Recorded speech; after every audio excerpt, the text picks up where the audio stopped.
There are very few products quite as utilitarian as the paper bag. It's used to hold your groceries, your school lunch, and your takeout food. You might even use it to store your garlic and onions at home. Paper bags are unassuming, versatile, and practical, making them a staple in households and businesses across the country. But they may have never become so common if it weren't for a machine invented by Margaret Knight.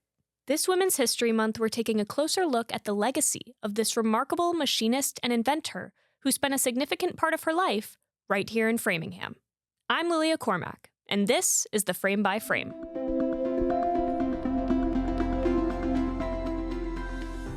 Margaret Knight was an inventor, she was a machinist, and she was a force of nature.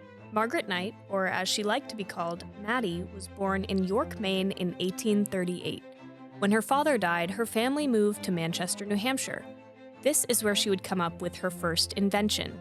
Her brothers worked at the Amoskeag Manufacturing Company. When she was delivering lunch to them one day, she witnessed an accident that had a profound impact on her. A metal-tipped shuttle had flown off a loom, stabbing a factory worker and causing severe injury. And she thought, I bet I can think of some way to prevent that from happening, and she did.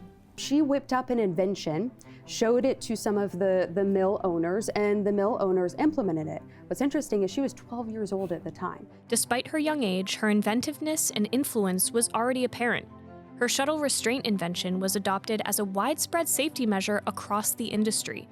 A few years later, she got a job at the Columbia Paper Bag Company in Springfield, Massachusetts, and her innate inclination to improve upon inefficient design followed her there. Now, there were paper bags that were in existence. They were best described as an envelope, so they didn't stand up on their own. They were sometimes difficult to manufacture. So, she was tinkering around, thinking of different ways to improve existing functions, and she came up with this new idea for a machine that would create a flat bottom paper bag. Her machine streamlined the production of these versatile bags, making it much easier to mass produce them. This is what helped make flat-bottom paper bags the staple they are today. Every time I go to the grocery store and there's that flat bottom bag, I think of this woman who had incredible resilience and dedication and focus, and it helps me sort of cling to this idea of, what's around us didn't just spring into existence. Someone had to work really hard and persevere to make things happen. Had Margaret Knight not persevered, she may not have even been credited with the invention at all. She was actually going to file a patent, and she found out that there was another inventor by the name of Charles Annan who actually filed for this invention as a patent. Annan had visited her machine shop, learned about her machine, copied it, and filed for a patent. So Margaret took him to court. Thankfully, she had ample documentation of her invention process to prove her case. Annan did not. Yet he argued that a woman could not understand the complexities of the machine. This is a woman in a man's world having to really fight for her space and also her patents themselves. It was a huge thing for her to go to court for her patent. And even on the outside, if you look at the case and say, there's no way a woman would be able to fight for this patent in this day and age in the late, in the 1800s, she still went for it and she won. By the time she moved to Framingham in the 1880s, she had become quite famous for her paper bag machine and successful patent case. So much so that her house on Hollis Street was a stop on feminist pilgrimages. But despite her fame, she was a very private person. Very little is known about her personal life. But what we do know is when she died here in Framingham, she was buried in her friend Elizabeth McFarland's family plot, rather than her own family's plot. Her and Elizabeth had lived together for decades and shared a close bond. Some historians speculate that this relationship might have been a Boston marriage. These were platonic or romantic long-term partnerships between two women that were relatively common in the Victorian era. Her private life was her private life, and she had every right to keep it, to herself. But was the reason that she was just a private person, or did she worry that if this was more well-known, would it have diminished the acceptance of her work?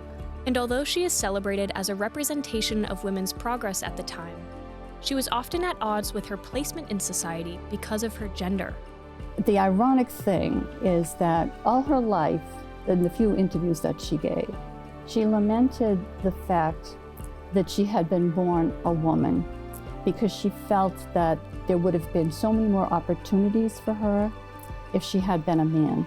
Throughout her life, you can sort of see that she's pushing up against this shock or this surprise and this outright opposition to her being a woman and an inventor at the same time. By the end of her life, Margaret Knight had an estimated 27 patents to her name, was responsible for around 90 inventions, and had received the Royal Legion of Honor from Queen Victoria. Anna says her story is a great lesson on how to show up for yourself and others. She is a really good reminder to all of us, to argue on behalf of our rights and our voice and what we're doing, and to sort of do what you love, become immersed in it, focused in it. She has a lot of lessons for us as an individual figure, and then the world and the environment that she was in has lessons for us on how to make sure we're not counting out someone, how to make sure that we're not sort of wondering at the person versus the craft, and really saying, hey, your work is an incredible standalone accomplishment and achievement. So Margaret Knight really dispelled a lot of myths around women in the inventing world. She also deserves credit as an inventor, period.